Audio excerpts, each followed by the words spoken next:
Welcome, everybody, to Bills Tonight. I'm Chris Brown, joined by Bills former center and analyst Eric Wood, who's going to join us now as the Bills fell victim to a barn burner of a game in the final seconds. Bills took the lead 30-26 as it looked as though they were going to snatch a victory out of Arizona with just 34 seconds left on the clock, Eric. But apparently it was too much time left on the clock for Kyler Murray, who they're probably calling the magician in Arizona right now. It was a heck of a play. It was a heck of a throw to even get it to the end zone, being flushed out of the pocket to his left as a right-handed quarterback, resets his feet and heaves it up into the end zone. And Deandre Hopkins is, an unbelievable wide receiver, made a heck of a play. This kind of stuff happens. You have to shake it off if you're the Buffalo Bills, but man, that's going to be a long flight home. I've been there for heartbreaking losses when you're coming back from the West Coast, the Western time zone, the Pacific time zone, and it's not a whole lot of fun. And it's got to be even doubly tough knowing this team has got to sit with this bitter taste in their mouth, knowing they're headed to the bye week. Yeah, you're exactly right. And this bye comes at a bad time in regards to the heartbreaking loss, but it comes in a great time where the Bills can now get healthy, get rejuvenized. You had a COVID issue this week, which I'm sure we'll get to more about. And now you get to utilize the full quarantine, get everybody back, and make a run at these final games. Well, when DeAndre Hopkins made that game-winning touchdown catch, he had three Bills defenders around him. One of them was Jordan Poyer, who had some big plays in this game earlier in the contest. Let's go to the locker room now and hear what Jordan had to say about that final play. Can you just explain just what the level of disappointment is and what happened on that last play? Yeah, I mean, obviously it's frustrating. Extremely disappointed. Come down to one play in the end, and just some way, somehow, we got to find a way to get that ball out of D-Hop's hands. It looks. I mean, there are three of you there. It looks like everybody. It looked like you had Kyler on the run. Just the thought. The thought of just seeing D-Hop catch that pass. Yeah, I mean, thought we guarded it pretty well. I mean, like you said, had three people around them. Just got to find a way to make the play. It's really not a whole lot of anything else to say. Just got to find a way to get that ball out of his hands some way, somehow. Thanks, Jordan. Hey, Jordan, it's John Scott. What about the defensive performance the rest of the game? Obviously, early on, a lot of limiting them to field goals. Did it feel like you guys were continuing the momentum you seem to have built the past few weeks?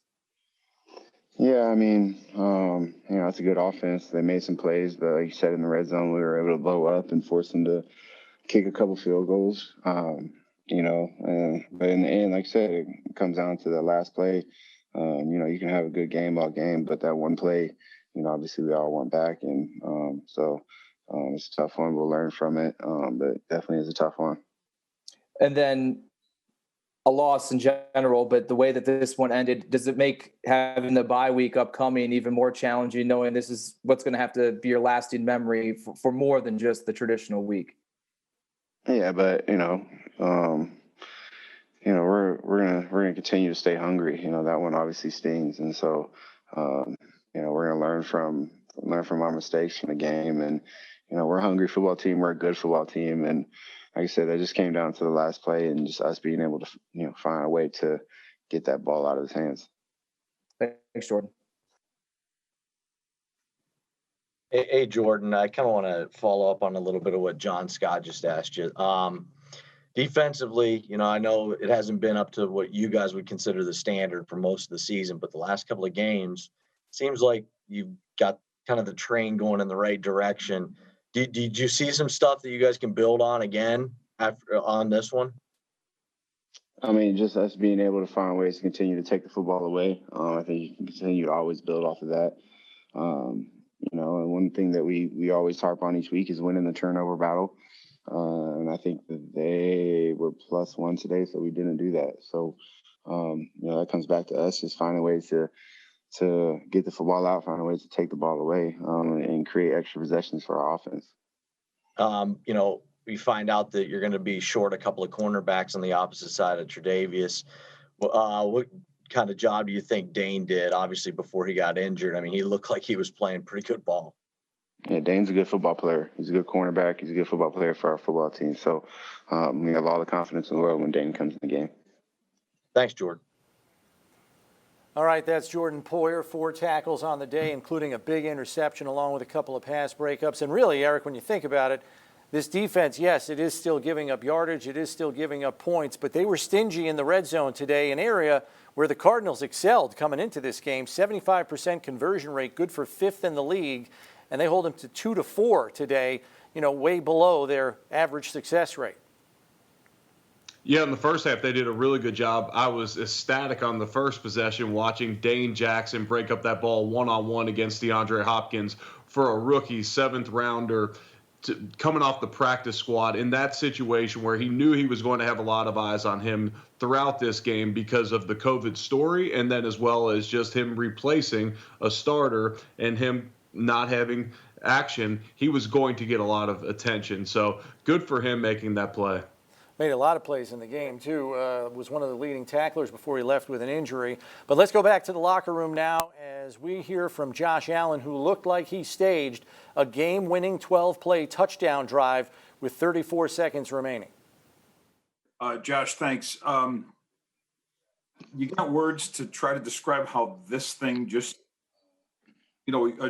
walk through what your whole take was on where it looks like it's a win and how do you put it into words? Yeah, obviously losing's never fun. To lose like that, it's painful. It hurts. So you play 16 minutes of the game, and throughout the game, and I put the ball in harm's way too often, and it shouldn't have come down to one play. And I take this very personally, and the 2 interceptions can happen. You can't expect to win after turning the ball over, and it sucks going into the bye week because it's going to be the only thing on our mind for the next week and a half, 2 weeks. But I think it's also a good thing. It makes us hungry. You're not going to win every game, but to lose this one, how we did, it hurts. But at the same time, it's fuel on the fire. Josh, can you? As everything you said, obviously, what you are accountable for as usual, but you did throw, that was a next level throw to Stefan to seemingly win it all. How are you're on the sideline after that now, in your mind, what level of confidence did you have that you got it done despite all what you overcame? I have extreme amount of confidence in our defense and just tell them close the game out, and unfortunately it comes down to one play. It's the game of football. It happens, but like I said, if I do my job better throughout the game, it doesn't come down to that one play. Okay. Thank you, Josh. Hey Josh, Heather Prusak here. You kind of touched on it a little bit, but just how tough is it to, you guys don't have a game next week to try to bounce back, and you've got to sit on this now during the bye week. Yeah, like I said, it's tough having a week off and knowing like this is the last time you've played or you're going to play for the next week or 2 weeks really. But a lot of good things to learn from on this tape. I think offensively in that third quarter we stalled a little bit and we got to find ways to get going a little better.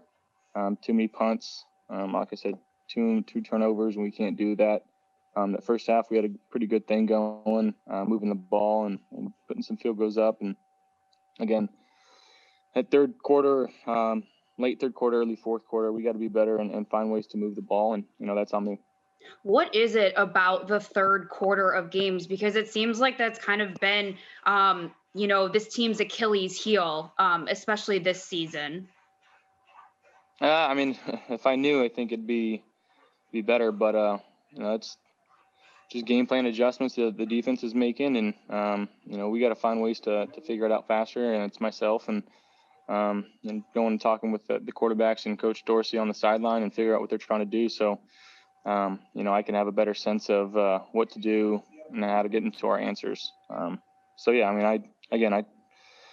I hate losing. I take things very personally. I could have been better for the team tonight, and it shouldn't have happened. It couldn't. The last play, like I said. Thanks, Josh. Appreciate it.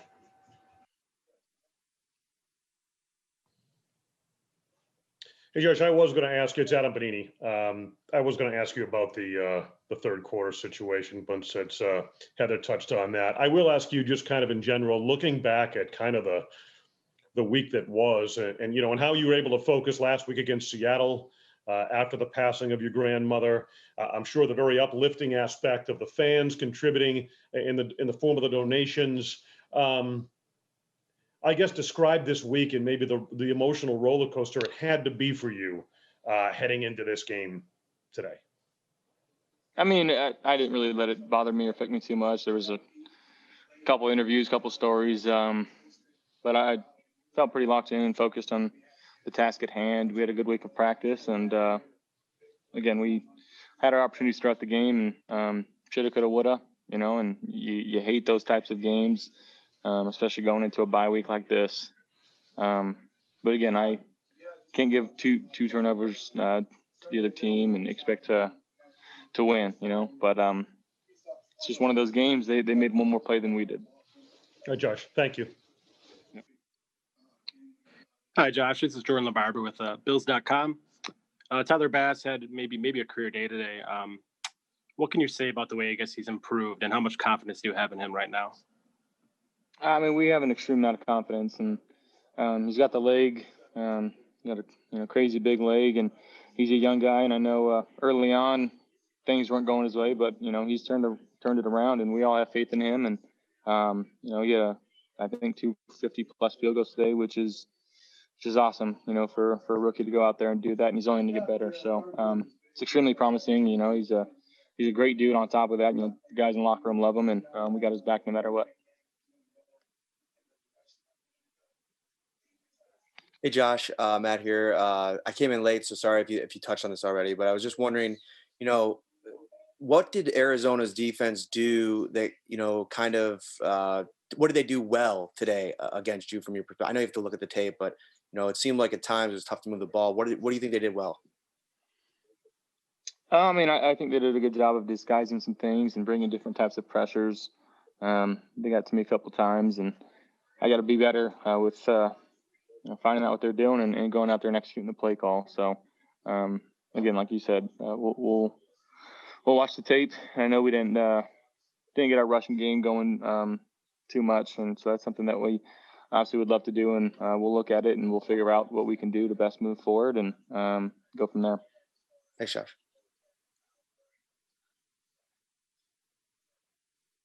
Hey, Josh, can you hear me? Yep, I got you. You mentioned it. This is obviously, it stings even more going into the bye week. It kind of reminds me of, you saying after the Houston game last year that the most frustrating part of that loss was not being able to immediately go out and make up for it the next week. I guess, how did you handle that long break in between games after that last major disappointment, and how can you apply that to what you do this bye week? Yeah, I mean, again, we're not going to say the sky's falling. We had opportunities to win that game, and we gotta learn from this one, try to forget about it. And again, we got 2 weeks to prepare for our next opponent. So that's what we got to do. We got to watch this tomorrow. It's going to hurt, and we understand that, but we got to do our best job of putting it behind us and moving forward.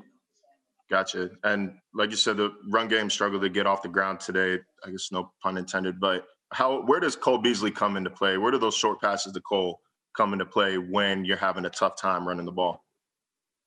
I mean, I don't know what Cole's stats were, but he was awesome today. He's very smart. He gets in the zones, and when they tend to bring pressure, he's kind of an outlet guy and just knows where to be and finds, like I said, finds zones. So I got to do a better job and ball placement and putting it on him. And like I said, too many times I put the ball in jeopardy today, and they scored off of one of the turnovers that gave them the lead, and I can't do that. Gotcha. Thanks, man. Travel safe. Okay. Thank you, Marcel. The quarterback press conference is presented by Energy Mark, the official energy supplier to the Buffalo Bills.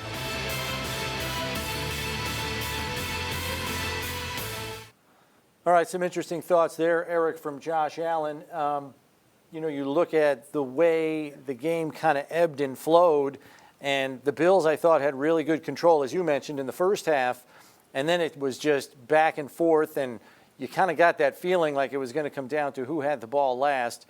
I think a lot of us just thought that 34 seconds wasn't going to be enough time for the Cardinals to pull it out, but sure enough, they did. Yeah, you're right. The Bills got up 2 scores, and then we heard a number of the people ask on the call about the third quarter, and the Bills actually scored first in the third quarter. Yeah. They scored first. They got a touchdown off of the fumble, and so they go in and score, and then the Cardinals rip off 17 unanswered in the third quarter. And there has been woes for the Bills in the third quarter. When asking Sean McDermott about it, he'll generally say, well, we've won every other quarter. You're not going to win them all. But there seems to be some type of trend with the third quarter. It's been a bugaboo for the Bills. They've now been outscored 76-30 in the third quarter this season, 17-7 today, as you mentioned, and it kind of flipped the game on its ear and made it a nip-and-tuck battle the rest of the way. Let's go back to the locker room, though, as the team's leading receiver, who had a fantastic day with key conversions all afternoon, Cole Beasley. Hey, Cole. Mike, Alana, I know it's sort of simple to say, but have you ever been involved in anything like this at the end of that game, sitting there thinking it's going to be over for you guys and then watching what happened? I have, but I was on the other end of it. Des Bryant made a play like that one time that won us the game. And, with those type of players, anything can happen when that ball's up in the air, and he made it today. It's a hell of a catch.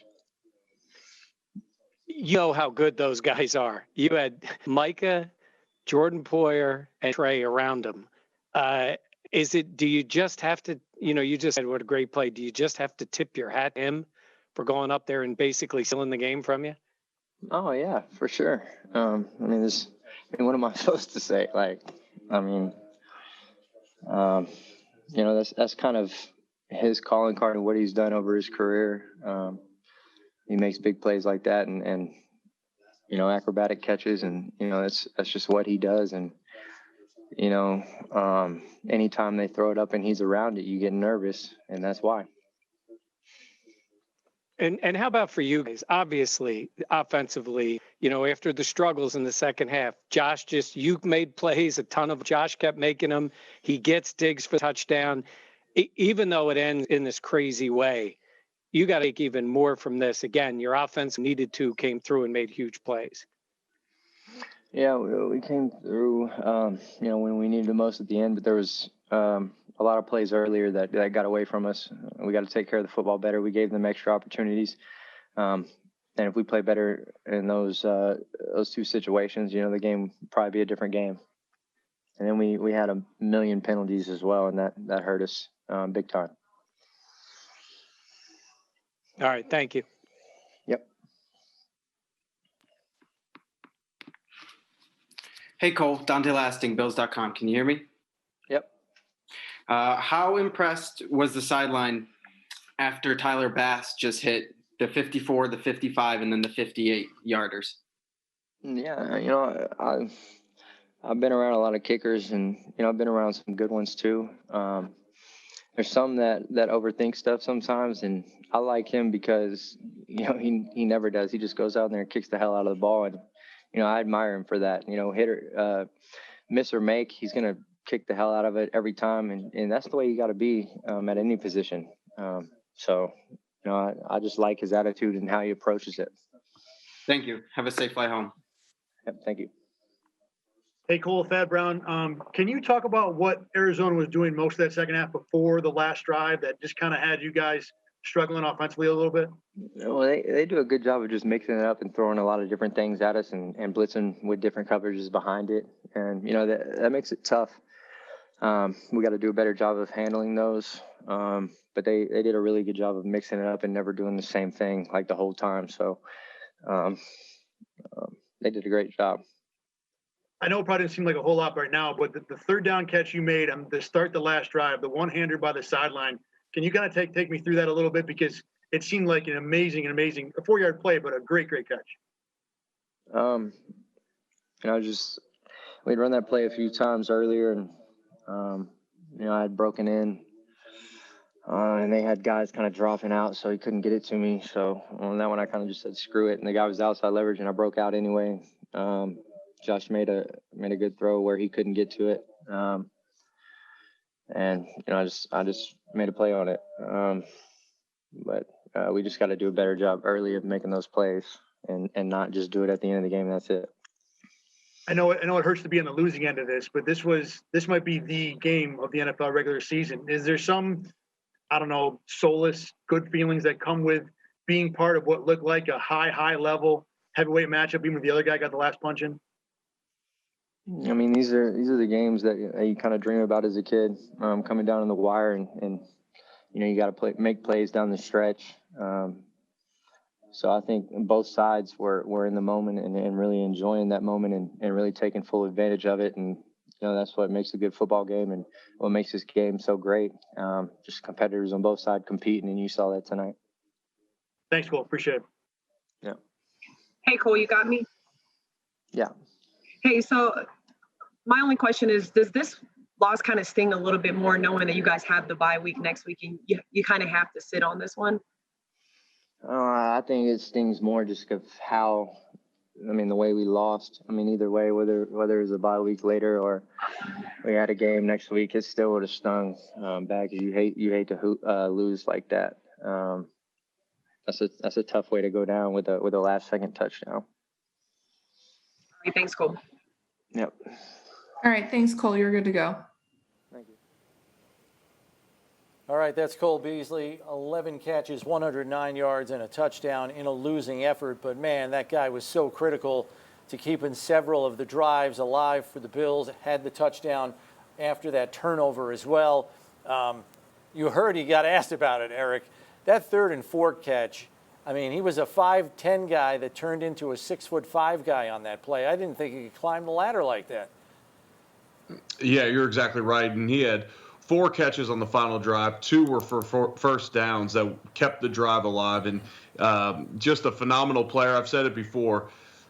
What a tight end usually is for a young quarterback or a running game, something that a young quarterback can rely on, that's Cole Beasley. There was a couple times in this game where Josh Allen recognized zone defense and just simply relied on Cole Beasley to find the zone. He knew he would get into that slot, and his eyes never shifted off of him throughout that play, and that just shows the trust that Josh Allen has in Cole Beasley. All right, time to head back to the locker room now. We join Micah Hyde, who had several key stops on one of the last drives of the Cards, the second to last drive that forced a punt. Here he is, no doubt being asked about that final play as he was right around D-Hop as well. Micah, can you just talk about the last play, what you're seeing, and I mean, obviously the goal there is to knock it down, but just take us through the Hopkins touchdown and what you saw from your point of view. I'm not sure. We were thinking one last play. They had to go to the end zone down by, who were they down by 4? Yeah. We knew they had to go to the end zone. He did a good job getting out of the pocket. From what I can remember, ball was in the air for like 10 minutes. We had 10 bracketed all from all sides. He just went up in the air first. He got up in the air first, and I was trapped behind him. And I think Poe and Tre'Davious were coming from the side and in front. We all went up for it, and he just beat us in the air. He timed it up perfectly. Me personally, I was late getting in the air. I feel like I could have did better on that part. Even though I was trapped behind him, I feel like I could have timed up a little bit better. But that one hurts. That one hurts. What is the emotional reaction when you look down and you see he has the ball in the end zone, in a spot where he should not be having that ball?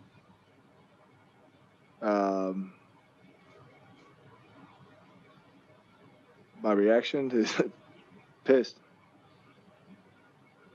What was how do you think the guys handle this? You guys always talk about this being a resilient group. This is a unique kind of gut punch loss. How have you handled it so far in the locker room, and and how do you handle this going forward? Yeah, everybody in this locker room has faith in the person next to him. I'm not worried about that. We wanted to get number 8 before we got into the bye. That was important to us. We put a lot of work in this week for that. We feel like we came here. We made enough plays to win the football game. Just didn't make one more, and it's unfortunate. But I think this group of guys, no matter what, from the special teams to the offense and defense, we rally around each other. So I'm not too worried about us, feeling this for the next couple weeks. Thanks, Micah. Micah, John Morrow with the Associated Press. I know how difficult this loss feels, but Coach Sean McDermott has always talked about building off pain and having to have those that's building up that scar tissue. How much do you think this, as much as you hate to admit it, how much do you think this team can build off something like this? Coming off a loss like that, it's hard to see the bright side right now. Like I said, I know that this group of guys is resilient. We're going to rally around each other. I feel like the defense, obviously we could have made more plays. I'm sure the offense is saying they could have made more plays, and the special team, same thing. So, but it's hard to see the light at the end of the tunnel after that game. It's frustrating. Everybody's pissed. Good football teams got to find a way to win that football game. You can't give up a Hail Mary to win the game. Last time I was actually in the stadium, same thing happened. I was just on the other side with Green Bay. So I kind of been on both sides of the spectrum here in Arizona, and this one doesn't feel good. It doesn't feel good coming off a loss. Hail Mary to win the game. We take pride in getting that last play to seal the game, and I feel like we've done that pretty well throughout the last how many ever years, the years that we've been here, and it's unfortunate. Well, Eric, how about that? Micah Hyde recalling the last time he played in that building, he was on the other end of it. I believe that was a playoff game between Green Bay and Arizona when Aaron Rodgers chucked like a 60-yard bomb into the end zone to win the football game. Today he is on the other side of it. I thought he had an interesting comment about the technique that D-Hop used on the play, namely get in the air first on a jump ball like that, and that enables you to get body position on the guys around you, right? Yeah, you would assume so. It's almost like a basketball play, and the Bills were in a great position. You had a guy in front of him, a guy behind him, and Jordan Poyer coming in to pursue the ball. At first, I was worried that Poyer may have knocked off Tre'Davious White in front of him, but DeAndre Hopkins is taller and longer than the defenders he was up against. The fact that it was thrown perfectly is probably a 1 in 10 shot, maybe 1 in 20. And so, it's one of those deals where these guys are going to be super mad in this moment, but they went on the road. They were undermanned. They're dinged up. They battled through some adversity. They battled through some penalties. They battled through another third quarter, and they make winning plays at the end. And I think something that was fun for me to watch all the way back home in Kentucky, and like I say, it being in that locker room right now is so tough, but watching two of the young quarterbacks and two of the stars of the league go toe-to-toe and make winning plays at the end, yes, I'm upset for the Buffalo Bills, but, man, that was entertaining for sure. Yeah, and, why don't we go back to the drive prior to the game-winning drive? A 12-play, 73-yard drive. They overcome penalties. Cole Beasley helps move the sticks. And then the throw from Josh to Stephon Diggs in the end zone. He made that thing look easy. That is perfect ball placement. And it's not bad coverage even by Patrick Peterson. It's not bad coverage at all. And Patrick Peterson, at first I thought he must have thought the ball wasn't coming yet because he didn't even make a move towards the ball with his arms. Like, he didn't even try and swat it away. Yeah. It was just perfect timing. Stephon Diggs ran a corner route, but he almost rounded it off. So there was no hesitation at all. Stephon Diggs, at this point of his career, maybe he's faster than Patrick Peterson. When Patrick Peterson came out of the draft, I remember playing against Patrick Peterson in 2010, 11-ish. How's that timeout, Brownie? You probably know the last time. 2012, you guys were out there for a whole week, San Fran and Arizona. So I remember we threw an interception to Patrick Peterson, and it was like punt coverage with that dude in the back end. He is so fast and athletic. I say all that. Stephon Diggs left him, got the separation without a hard-breaking route, without a double move. Great throw, great catch, and that's a winning play. You get beat by a very low percentage play at the end of the game. You'd have to think, throughout the season, the Bills are 5-0 heading into this game in one-score games. The Bills know how to win games. Should they be 6-0? Is that what all of us Bills fans are thinking right now? Yes. But they're sitting at 5-1. This Buffalo Bills team knows how to win close games. And 7-3 after 10 games played. Let's go to the locker room and hear from the head coach, Sean McDermott. Can you put into, I guess, words as best you can, just from the emotion of watching it all unfold from that 34 seconds onward? Yeah, at the end of the day, they made a play, Vic. And, as coaches, you sit here and you think immediately go to what could we have done differently. At the end of the day, they had two special players that made a special play. It looked like a couple of your special players delivered, certainly at that 34-second mark, with Josh throwing to Stephon. So when you see that as a coach, and again, I know you're processing other things and aware that the game isn't over, but what are your thoughts then? And you saw this amazing thing. It looked like a win was in place. Where were your thoughts? Listen, this is the NFL, Vic. You've been around the NFL. The game's not over until it's over. It's another reminder of it, in this game right here. So especially when you know what type of players they got on their side with Kyler Murray, DeAndre Hopkins, Larry Fitzgerald. And they got long, big receivers, and he made a play. Hopkins makes an incredible catch, but is there any more? I know the answer is an obvious yes, because he makes the catch. But in your mind, three defenders and him coming down with it, as you think back to how it was set up and all of that, was there anything that you think could have been different other than the outcome of the play in how it was defended? Or could you have done any better than that? I mean, yeah, of course. Honestly, Vic, could I have done any better? Of course I could have done better. I meant in terms of that's what I was. Yeah, there's always that's why I said what I said, Vic, when I came in here. The very first question I said, you're always, as a coach, you always think about what we could have done differently. Right? That's the very first thing I said. What could I have done differently? What could we have done differently? Right? You ask the players the same questions. We got great guys in this locker room. They're saying the same thing.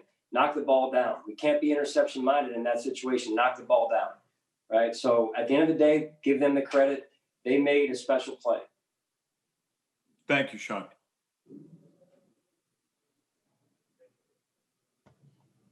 Hey, Sean, Adam Bonini.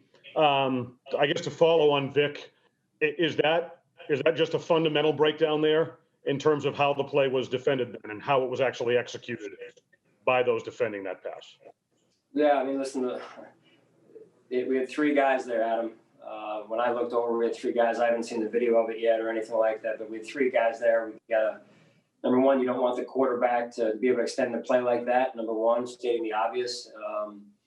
I thought we had him on the run a little bit there, and we had him towards his sideline, and looked like we had a rusher fall down, and then another guy coming as he unloaded it. So.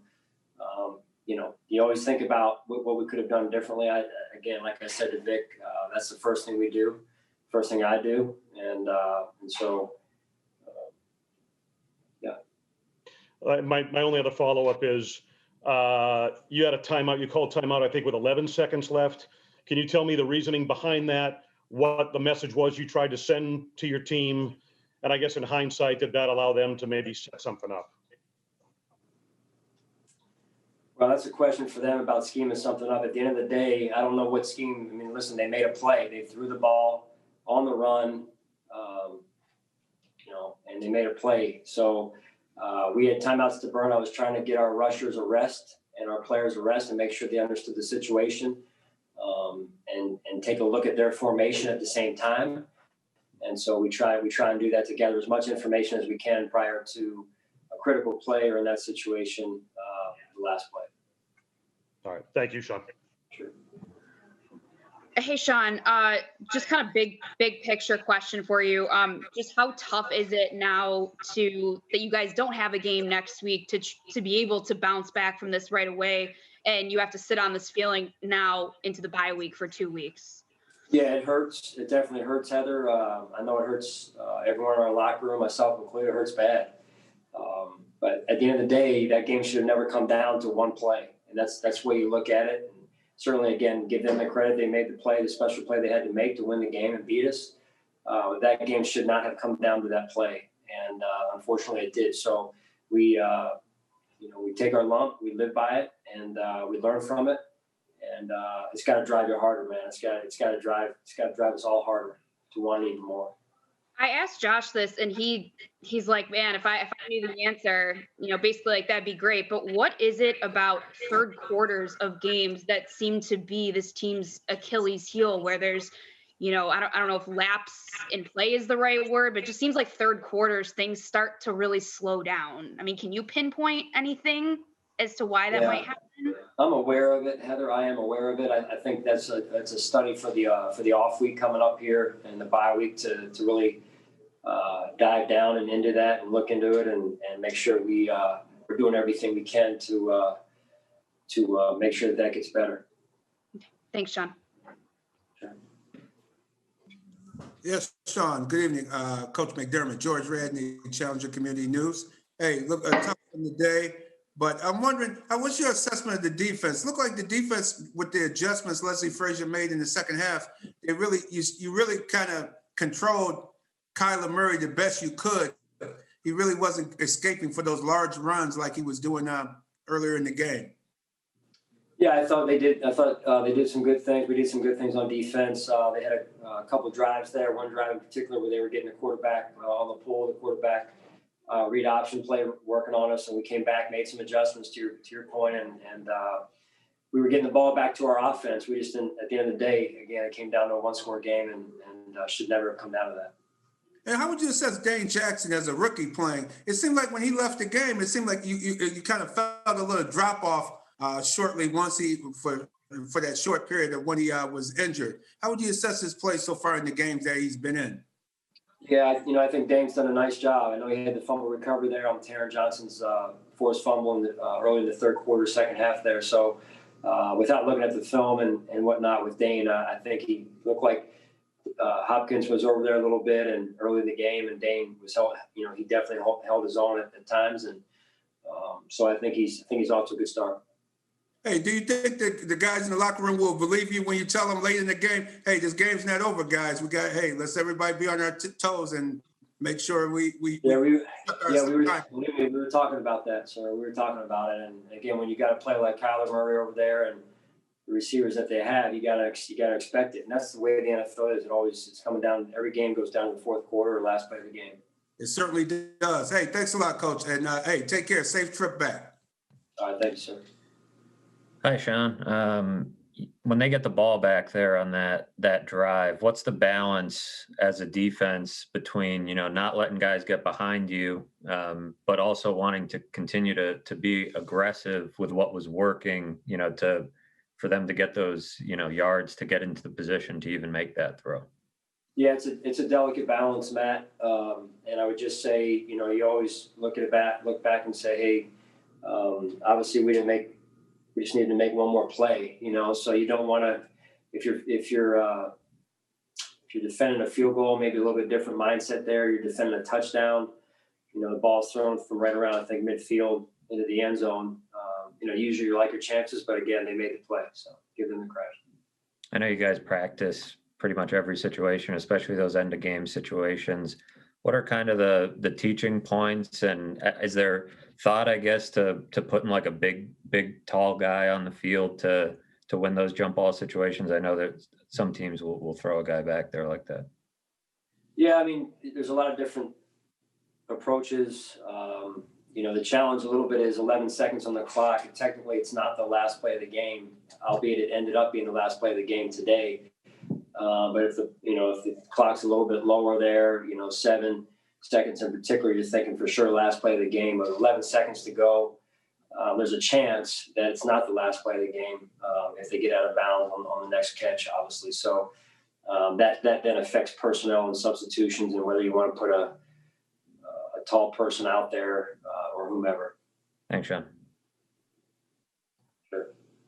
Hey, Sean, obviously it's tough if you just are looking at the total yards allowed, but over the past 2 weeks, would you say that this defense is starting to round back into form? Because, I mean, outside of that third quarter, it did seem like you more or less kept Arizona in front of you. Yeah, I thought we did some good things, Marcel. We got the takeaways. We forced field goals. It's a good offense. I think that over the last 4 weeks, the number 1 offense in the league. So, just didn't get enough. At the end of the day, we got to make one more play. All right. Thanks, Sean.